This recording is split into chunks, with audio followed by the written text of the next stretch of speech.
Hello friends, welcome to Danish academy. मैं हूं दानिश अंसारी और आज मैं आपके सामने लेके आया हूं संविधान की क्लास। संविधान की यह हमारी तीसरी क्लास होने वाली है। इससे पहले हम 2 क्लास ले चुके हैं संविधान के, जिसके परिचय पढ़ाया गया है और कैबिनेट मिशन योजना उसमें बताया गया है। आप उसको जाके पढ़ सकते हैं और उससे नोट्स बना सकते हैं। दोस्तों, ये हमारी क्लास सुपर टेट के लिए और यूपी टेट के लिए बहुत ही लाभदायक होने वाली है। तो आज का टॉपिक हमारा रहने वाला है वो है प्रारूप समिति। आज हम प्रारूप समिति के बारे में जानेंगे। एक टॉपिक है संविधान में प्रारूप समिति, उसके बारे में जानेंगे और चर्चा करेंगे। चलिए बिना देर के हुए शुरू करते हैं। मैं एक चीज़ आपको बता दूं कि यहाँ से आपका कम से कम कुछ नहीं तो 2-3 नंबर का क्वेश्चन यहाँ से आएगा ही आएगा। ठीक, आगे बढ़ते हैं। चलिए बात करेंगे प्रारूप समिति की। 1 मिनट में कलर चेंज कर ले रहा हूँ।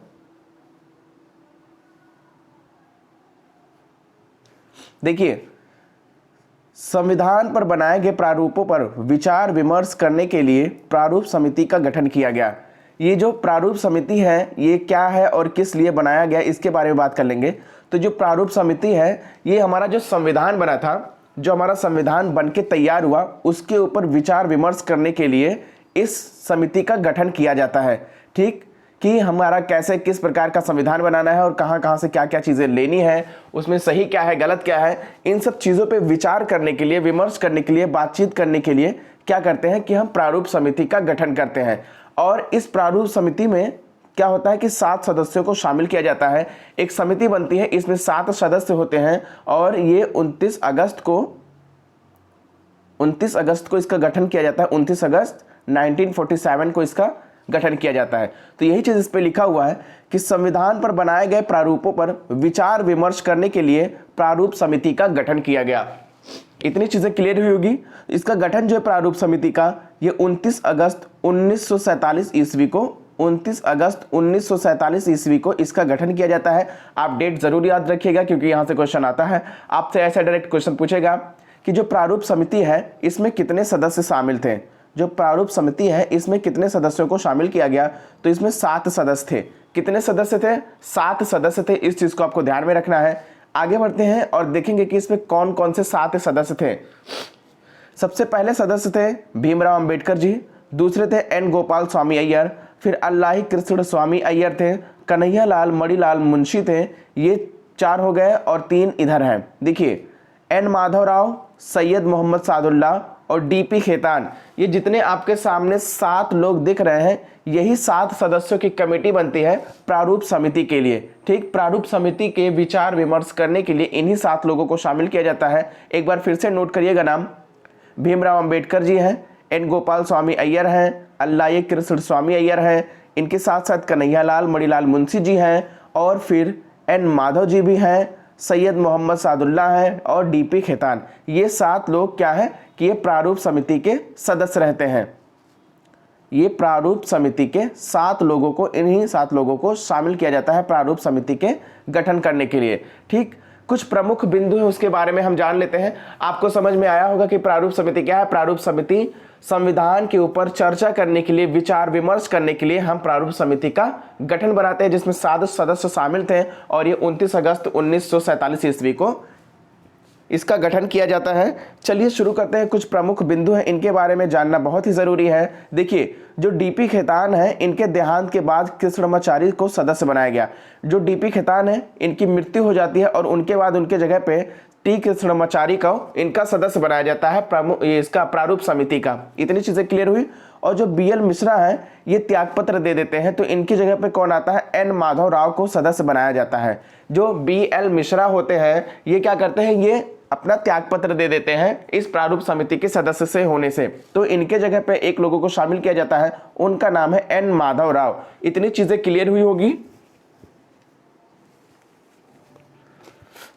चलिए आगे बढ़ते हैं। देखिए, संविधान के निर्माण में 2 वर्ष 11 महीने और 18 दिन का समय लगा। इसके निर्माण में लगभग 64 लाख रुपए खर्च हुए। जब भी संविधान की बात करेंगे कि यहां से क्वेश्चन आपका आता है, स्टार बना के नोट करिएगा कि संविधान को बनाने में, इसके निर्माण में कितना समय लगा, तो यहाँ पे मैं आपको बता दूं कि 2 साल लगता है, 2 साल 11 महीने और 18 दिन का यहाँ पे समय लगता है। ऑलमोस्ट 3 साल का इसमें समय लगता है, 3 साल का टाइम लगता है इसमें। उसमें सिर्फ 12 दिन अगर और उसमें ऐड करेंगे तो 3 साल हो जाता है, यानी 2। लेकिन एग्जैक्ट अगर आपसे पूछेगा तो 2 साल 11 महीने 18 दिन का समय संविधान के निर्माण के लिए लगता है। दूसरी चीज की संविधान के निर्माण में कितने रुपए खर्च हुए, तो संविधान के निर्माण में 64 लाख रुपए खर्च हुए। कितना? 64 लाख रुपए संविधान के निर्माण में खर्च होते हैं और संविधान के निर्माण में 2 साल 11 महीने 18 दिन का समय लगता है। इतनी चीजें क्लियर हुई। पूरे संविधान को अपने हाथों से किसने लिखा है, जब भी बात किया जाएगा तो वहां पे नाम आता है श्री प्रेम बिहारी रायजादा। जो इनकी मैं एक कहानी बताता हूं कि जो श्री प्रेम बिहारी रायजादा थे, यही पूरे संविधान को अपने हाथों से इन्होंने लिखा है।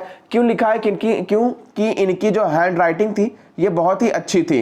इनकी हैंड राइटिंग बहुत ही अच्छी होने की वजह से लोगों ने कहा कि जो संविधान है वो पूरा का पूरा अपने हाथों से प्रेम बिहारी रायजादा ही लिखेंगे। इन्होंने, इसके लिए मैं बता दूं कि जो प्रेम बिहारी रायजादा थे, कोई पैसा नहीं लिया था। ये संविधान लिखने के लिए कोई पैसा नहीं लिया।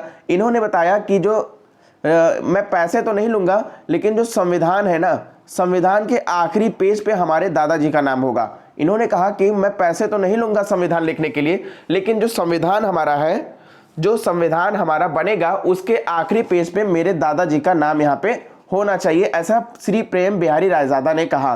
ठीक, आगे बढ़ते हैं। देखिए, संविधान के समस्त प्रारूपों पर 114 दिन की बहस चली। इसको भी स्टार बना के नोट करिएगा, यहां से क्वेश्चन आया हुआ है। देखिए, जो संविधान के समस्त प्रारूप थे, इस पे कितने दिन की बहस चली? 114 दिन की बहस चली। संविधान को बनाने में कितना टाइम लगा? 2 साल 11 महीने 18 दिन का समय लगा। इसमें संविधान को बनाने में कितने रुपए खर्च हुए? तो 64 लाख रुपए खर्च हुए। इतनी चीजें आपको क्लियर हुई होगी दोस्तों, और इन्हीं सब पॉइंटों को आपको क्लियर करना है, लिख लेना है, इसको बार बार पढ़ के याद करना है, क्योंकि यहीं से आपका क्वेश्चन आता है। ठीक, देखिए, संविधान के समस्त प्रारूप पर 114 दिन की बहस चलती है और फिर 284 सदस्यों ने प्रारूप पर हस्ताक्षर करके अपनी सहमति प्रदान की, जिसमें 8 महिलाएं भी शामिल थीं। इसमें यही चीज आपको ध्यान में रखना है कि संविधान के प्रारूपों पर कितने दिन की बहस चली? 114 दिन की बहस चली। और इस प्रारूप पर कितने लोगों ने अपने हस्ताक्षर किए? तो 284 लोगों ने हस्ताक्षर किए। कितने लोगों ने किए? 284 लोगों ने इस पे हस्ताक्षर किए, जिसमें से महिलाएं कितनी थी? तो उसमें 8 महिलाएं थी। जो प्रारूप समिति बनी, उस पे हस्ताक्षर कितने लोग किए? 284 लोग किए, और उन्हीं 284 लोगों में 8 महिलाएं भी शामिल थी। ठीक, और एक चीज मैं बताऊं, जो प्रारूप समिति बनाई जाती है संविधान के लिए, वो क्या होता है कि 114 दिन तक इस पे बहस चलती है। ये प्रारूप समिति जो बनाई जाती है, तो संविधान के समस्त प्रारूप जो बने हैं उस पे कितने दिन की बहस चलती है? 114 दिन की बहस चलती है। इतनी चीजें आपको यहाँ पे क्लियर करनी है। ठीक, आगे बढ़ते हैं। देखिए, बात करेंगे 26 नवंबर 1949 ईस्वी को संविधान को अंग्रित किया गया और इसी दिन 16 अनुच्छेद लागू किया गया। देखिए, जो 26 नवंबर है, 26 नवंबर बहुत ही इंपॉर्टेंट डेज है, आप इसको याद रखिएगा। 26 नवंबर को संविधान दिवस भी मनाया जाता है और 26 नवंबर 1949 ईस्वी को हमारा संविधान बनके तैयार होता है, अंगीकृत किया जाता है संविधान को, और इस दिन क्या करते हैं कि 16 अनुच्छेद को लागू किया जाता है।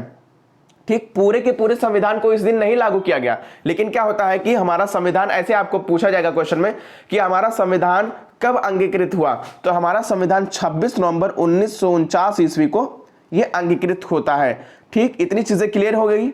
और देखिए, इसके आगे जब बढ़ेंगे तो इसमें जो 26 नवंबर का दिन था, इस दिन कितने अनुच्छेद लागू किए जाते हैं? सारे के सारे अनुच्छेद नहीं लागू होते हैं। इस दिन सिर्फ और सिर्फ 16 अनुच्छेदों को लागू किया जाता है। इतनी चीजें आपको ध्यान में रखना है। ये कौन कौन से 16 अनुच्छेद हैं, इसके बारे में चर्चा कर लेंगे।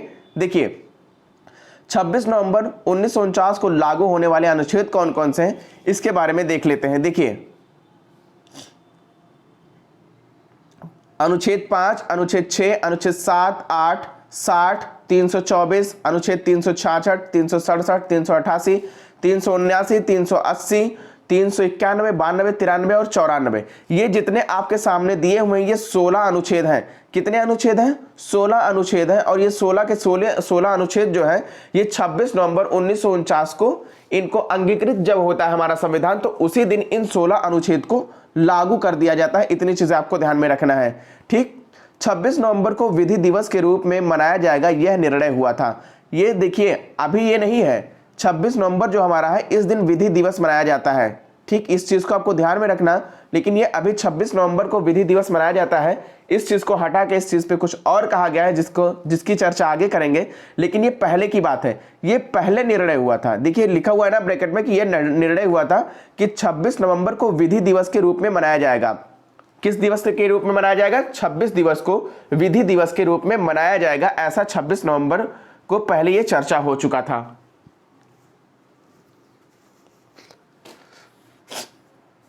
आगे बढ़ते हैं। देखिए 2015 में डॉक्टर भीमराव अंबेडकर की 150वीं जयंती होती है। 2015 का जब दिन आता है तो यहाँ पे 150वीं जयंती के अवसर पर क्या करते हैं कि डॉक्टर भीमराव अंबेडकर की जयंती मनाते हैं। और वो दिन कौन सा होता है? ये 26 नवंबर होता है। कौन सा दिन होता है? 26 नवंबर। और इसी दिन ये निर्णय लिया गया कि इसी दिन संविधान दिवस के रूप में इसको मनाया जाएगा 26 नवंबर को। जब 26 नवंबर को 150वीं जयंती होती है डॉक्टर भीमराव अंबेडकर की, तो उसी दिन निर्णय लिया जाता है कि जो हमारा 26 नवंबर होगा इसी दिन हम क्या करेंगे? संविधान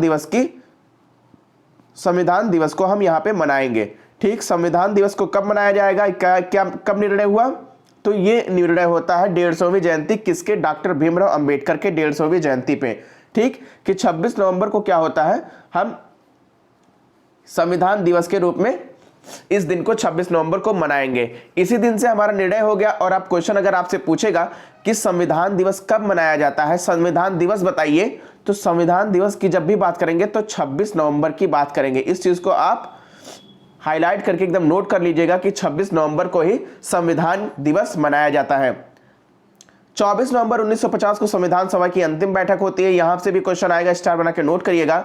आपसे पूछा जाएगा कि जो संविधान सभा की अंतिम बैठक है, संविधान सभा की जो अंतिम बैठक है ये कब होती है? तो ये 24 जनवरी 1950 ईस्वी को अंतिम बैठक होती है। किसकी?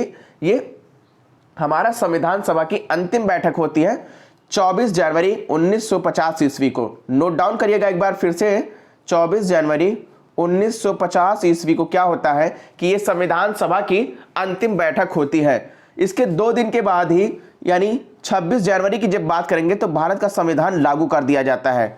ठीक, 26 जनवरी 1950 को भारत का संविधान लागू हो जाता है। अंतिम बैठक कब होती है? 24 जनवरी को। इसके 2 दिन के बाद क्या होता है? 26 जनवरी आ जाता है। और 26 जनवरी को क्या करते हैं कि संविधान को इसी दिन लागू किया जाता है। इसीलिए 26 जनवरी को हम लोग गणतंत्र दिवस के रूप में मनाते हैं। देखिए एक लास्ट पॉइंट मैं आपको बता दूं, कुछ ऐतिहासिक पल है, ये स्टार बना के नोट करिएगा, यहां से आपका जरूर से जरूर क्वेश्चन आएगा। बात करते हैं 31 दिसंबर 1929 ईस्वी की। कब की ये बात है? 31 दिसंबर 1929 ईस्वी की ये बात है। इस दिन क्या होता है कि इस दिन पंडित जवाहरलाल नेहरू ने लाहौर के रावी नदी के तट पर तिरंगा फहराते हुए संपूर्ण स्वराज की मांग की थी। आपसे पूछा जाएगा कि संपूर्ण स्वराज की मांग किसने की है? तो पंडित जवाहरलाल नेहरू ने किया है। कब किया है? 31 दिसंबर 1929 ईस्वी को पंडित जवाहरलाल नेहरू ने तिरंगा फहराते हुए पूर्ण स्वराज की मांग की थी। ये डेट आपको याद रखना है, ये बहुत ही इंपॉर्टेंट लाइन है, इसलिए प्लीज इसको नोट डाउन करिएगा। और ये जगह कौन सी थी? तो ये लाहौर के रावी नदी के तट पर इन्होंने क्या हुआ कि तिरंगा फहराते हुए इन्होंने पूर्ण स्वराज की मांग की। चलिए देखिए, इतनी चीजें तो क्लियर हुई होगी आपको। दोस्तों ये वीडियोस यहीं पे खत्म हो जाती है प्रारूप समिति से, इससे ज्यादा आपका बढ़ के क्वेश्चन नहीं आएगा।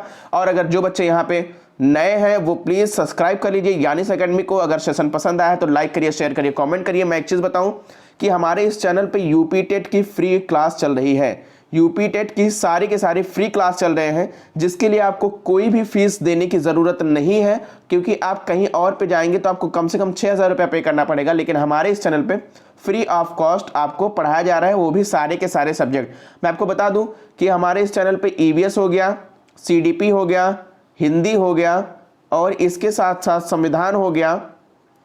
ये क्या है? ये सारे के सारे चैनल, ये सारे के सारे वीडियोस आपको प्रोवाइड कराए गए हैं, जिसकी प्लेलिस्ट बनी हुई है।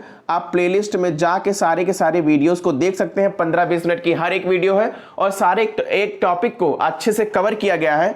ठीक, सारे एक टॉपिक को अच्छे से कवर किया गया है। आप उसको जाके अच्छे से पढ़ सकते हैं और अपने एक मैं एक चीज़ ज़रूर आपको कहूँगा कि आप अगर वीडियोस देखते हैं ना भाई, तो प्लीज़ आप इसका नोट डाउन ज़रूर करिएगा, ठीक। इसका नोट्स ज़रूर बनाइएगा, क्योंकि बगैर नोट्स के आपकी पढ़ाई एकदम बेकार है। क्योंकि जितनी चीज़ें मैं अभी आपको बताऊंगा कुछ ही टाइम के लिए आपका रहेगा, लेकिन जब आप नोट्स बना लेंगे तो उसको मल्टीपल टाइम डिवीजन कर सकते हैं और एग्जाम के टाइम अच्छे से आप मार्क्स गेन कर सकते हैं। तो दोस्तों, उम्मीद करता हूँ वीडियोज़ पसंद आई होगी। अगर आप पसंद आई है तो प्लीज़ हमारे इस यानिस एकेडमी को आप ज़रूर सब्सक्राइब कर लीजिएगा, बाकी लोगों तक शेयर करिए, लाइक करिए, शेयर करिए, कमेंट करिए इस वीडियोस को, और मिलते हैं अगले क्लास में। तब तक के लिए जय हिंद, नमस्कार, अस्सलाम वालेकुम।